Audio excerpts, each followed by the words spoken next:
मनुष्य का शरीर घड़े के समान है, इसलिए दाह संस्कार के समय घड़े को फोड़ा जाता है कि जल जल में मिल गया, शरीर जल गया, आत्मा परमात्मा में विलीन हो गई।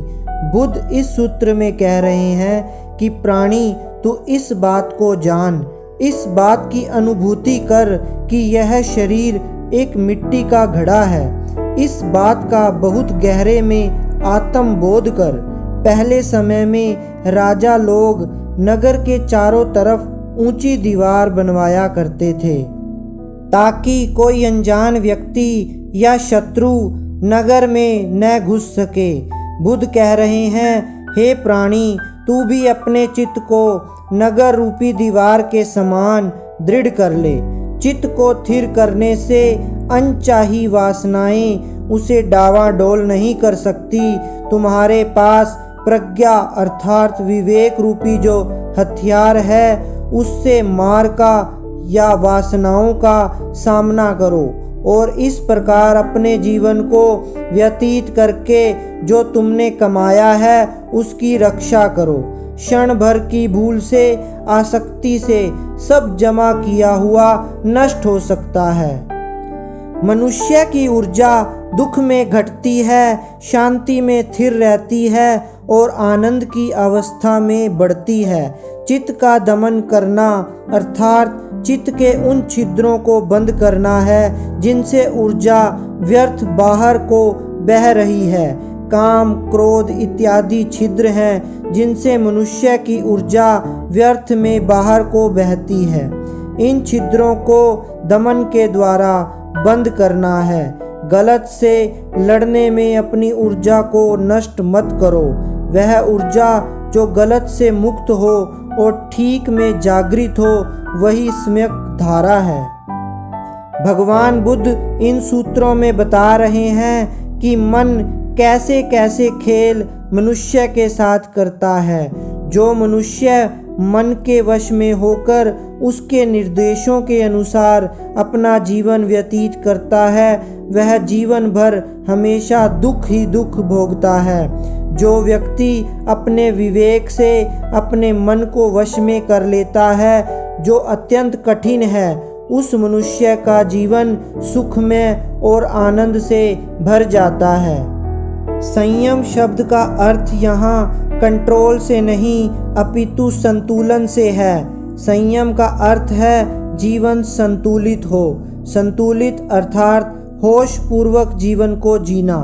इस सूत्र में मन के लक्षण बतलाए हैं कि मनुष्य का मन दूर दूर तक विचरण करने वाला है।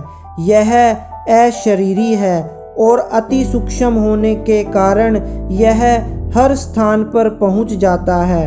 अतः इसे संयमित करना अति आवश्यक है। केवल वही मनुष्य मार के बंधन से मुक्त हो सकता है जिसने अपने चित्त को अपने संयमित जीवन के द्वारा वश में कर लिया है। जिसका चित्त अस्थिर है, कौन ऐसा है? सब प्राणियों का चित्त अस्थिर होता है। स्थिर चित्त वाला तो कोई विरला ही व्यक्ति होता है। हम सब आम जनों का चित्त तो हर समय डावाडोल वासनाओं से ग्रस्त रहता है। आम आदमी न धर्म के मर्म को जानता है और न ही उसका पालन कर सकता है। साधारण जन भगवान में श्रद्धा तो बहुत रखते हैं, परंतु थोड़ा सा भी कष्ट आने पर वह श्रद्धा डावाडोल हो जाती है। अगर हम इस सूत्र पर ध्यान दें तो इसके अनुसार आम आदमी को प्रज्ञा प्राप्त ही नहीं हो सकती। अगर ऐसा है तो फिर इन सूत्रों को पढ़ने से क्या फ़ायदा? बुद्ध इस सूत्र में प्रज्ञा को प्राप्त करने के लिए शर्तें नहीं लगा रहे हैं, बल्कि वो तथ्य हमारे सामने रख रहे हैं जिनके पार जाए बिना प्रज्ञा प्राप्त नहीं हो सकती। यदि किसी व्यक्ति को प्रज्ञावान होना है तो उसे इन तथ्यों के पार जाना होगा। जिसने जान लिया कि सब सुख मेरे अपने भीतर हैं, उसके चित्त से राग और द्वेष नष्ट हो जाता है। पाप और पुण्य ये बाहरी शब्द हैं। काल और परिवेश के साथ इनकी परिभाषा भी बदलती रहती है। अतः समझदार पुरुष पाप और पुण्य के चक्कर में कभी भी नहीं पड़ता। केवल प्रज्ञावान और पूर्ण रूप से जागृत पुरुष ही ऐसा हो सकता है, जो अपने मन से राग और द्वेष को नष्ट कर दे और पाप और पुण्य में अंतर करना बंद कर दे।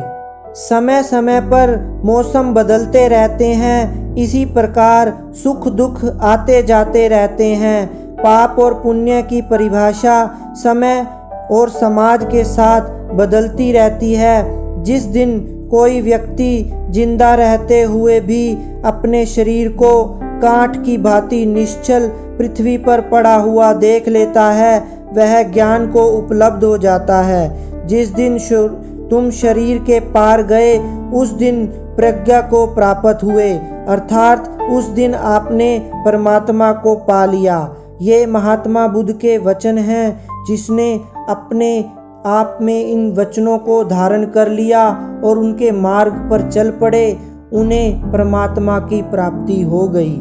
तो आइए महात्मा बुद्ध के इस वचन से फ़ायदा उठाएं और अपने चित्त को, अपने मन को उस प्रभु के चरणों में लगाएं और उस परमात्मा की प्राप्ति करें और उस आनंद को प्राप्त करें।